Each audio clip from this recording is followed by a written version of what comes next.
for hanging around here for the dedication of the butterfly and pollinator garden. You know, it was a couple of years ago that, you know, we really saw the need of focusing on parks and our quality of life issues, especially seeing all the development that was occurring and the development that's planned in our future.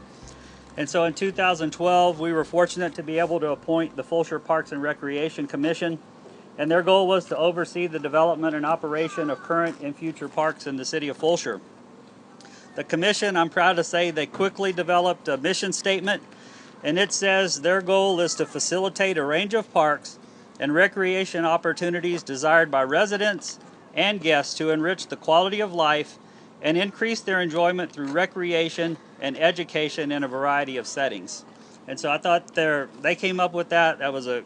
I think it hit the spot exactly for their goals that we tasked them with. So Fulshear is truly blessed to have many individuals who are committed to that vision and that effort, and that's included in their mission statement. And I want to acknowledge the park commissioners that we have here and the others who aren't. We have our council member and Parks Commission member, Tayana Messick.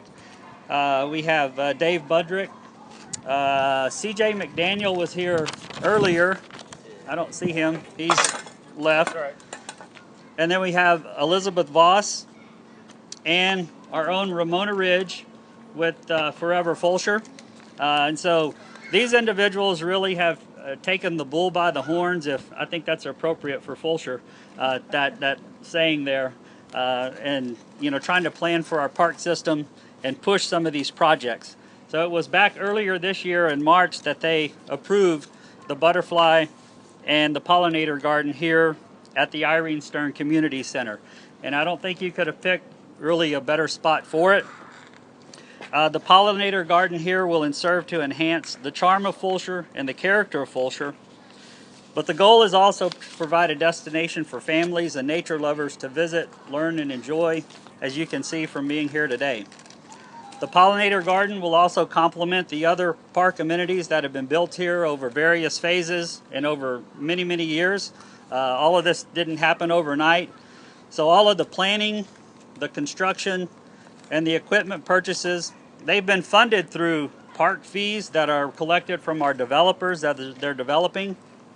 And also our economic development corporations collect a portion of the sales tax from people, you know, eating at Deckers or Ray's or buying things at the Shell station or the McDonald's. And we're able to use that to support projects like this, so it doesn't come directly from our property taxes. You might say, well, why do we even need a garden like this? And sometimes, you know, I'm a transportation engineer, but I get educated through a lot of great people that work around here with the city and on our parks and recreation commissions. But I learned a little bit about the issues we have with pollinators and some of the degradation that's occurring with them. One of the main reasons is each fall there are hundreds of millions of monarch butterflies that make that annual pilgrimage and migrate from the United States and Canada to overwintering areas in Mexico and California, where they wait out the winter until the conditions are right for them to return. And so if you think how delicate a butterfly is, and when I read about some of this and learned about some of this, that's just a phenomenal phenomenon that occurs in nature. But their habitats are being lost to a lot of the urbanization and a lot of other maybe pesticide operations that are occurring in our farming industry today, where we're making plants more resistant to herbicides, and we're able to spray stronger herbicides. The pollinators are very important to our agriculture community and our community at large for our survival. And I'm happy to announce that the Irene Stern Butterfly and Pollinator Garden was recently certified as a Monarch Byway and Way Station. And you might think, well, what is a way station? Because you're thinking about weighing trucks along the side of the freeway. But way stations create places that provide necessary refueling resources for the monarchs and allow them to produce those successive generations to sustain that migration, that long migration that occurs each year.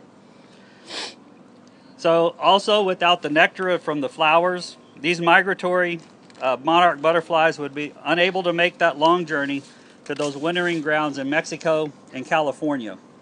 So the need for host plants for the larvae and energy sources for adults applies to all monarch and butterfly populations around the world.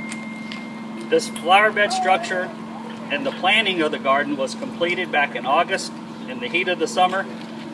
We had some challenges with it because we were constructing the restrooms at the same time and trying to connect the sewer line out to the road, but we persevered and we didn't give up on the project. Our Parks Commission and our development corporations, they really came through for this. Since that time in August, there's been a healthy activity and attraction of numerous butterflies, bees, bumblebees, caterpillars, ladybugs, hummingbirds, and other pollinators that we have occurring naturally here in our native habitat. But I want to reiterate that this facility has been a community effort. There's not one person that can build a community alone, and it takes all of us doing our parts and each person lending our talents and our ideas and our resources to make the city a place that we can call home and a place that we're proud of. I want to give you just a couple of for instances. We had a young girl from Cross Creek Ranch, Peyton Tristan, who went the extra mile and donated a couple of butterfly attracting plants that she grew at her own home garden and presented that, and they're planted in the pollinator garden today. We had another one of our local groups, Arch Fulshear. They were thrilled to contribute the water feature that you see. That it's turned back on now. It was turned off earlier for safety reasons. So it's been a team effort between the Parks Commission and Arch Fulshear. This water feature will provide the necessary water that butterflies and the pollinators need, because they need that reliable source that they can depend on, because it does get very dry here in the summer. We also have an upcoming project by Boy Scout Joel Casey, who's working on his Eagle Scout project from Troop 557. So he'll be working with the Parks Commission and to design, construct, and install a bench in the park now that the fencing is up. But today we're here witnessing part of the work and part of the effort that's occurred. We have Gunnison Lowe, who's an Eagle Scout candidate, here with us.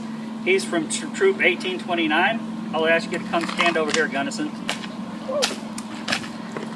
And again, this just demonstrates just a small part of how the community comes together, and each person, and each family, and each organization does their part. Boy Scouts has been a tremendous influence and support for the community of Fulshear at large.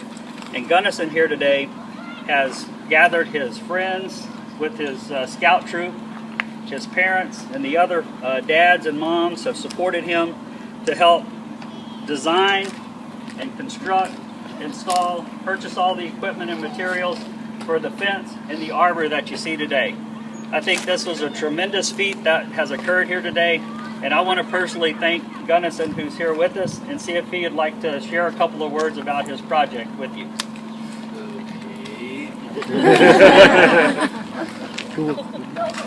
Just want to thank all my friends and family members who came out to help me build the fence today. I'm really glad I got the opportunity to build it, and thank you, City of Fulshear. Okay, thank you.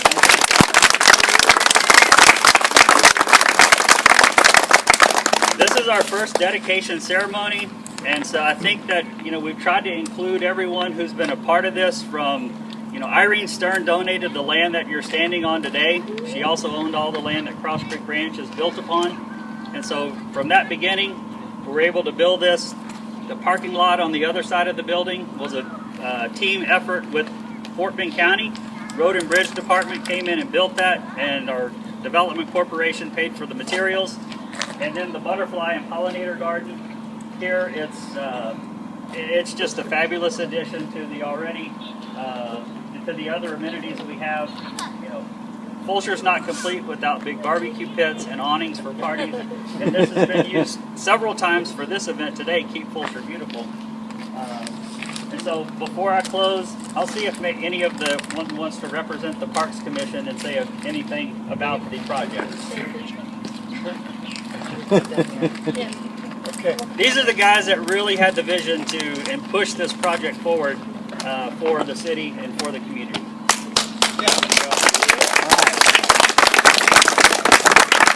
Really was Tayana that brought the project to the commission's attention and brought some real expertise, and Ramona with the landscaping and the plants, and so those are not my areas of expertise. So it's really been a team effort, and it's fun to be able to serve and to volunteer and be a part of what Fulshear is doing, and I think we've got great things ahead of us, and we're super excited to be residents of Fulshear and excited about the leadership of Fulshear, Mayor and CJ and others, and I think this is just the beginning. And so we've got exciting things, and have appreciated the things that we've learned on this project, and we'll carry those things forward.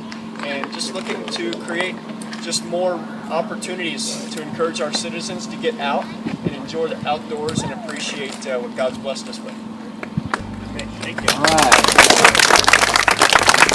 Great thing is, we haven't had a drop of rain yet. I think we're about done with all the activities. 5 minutes and it'll be here. So, thank y'all again for your support of Fulshear in our community, and this is what it's all about. Thank you.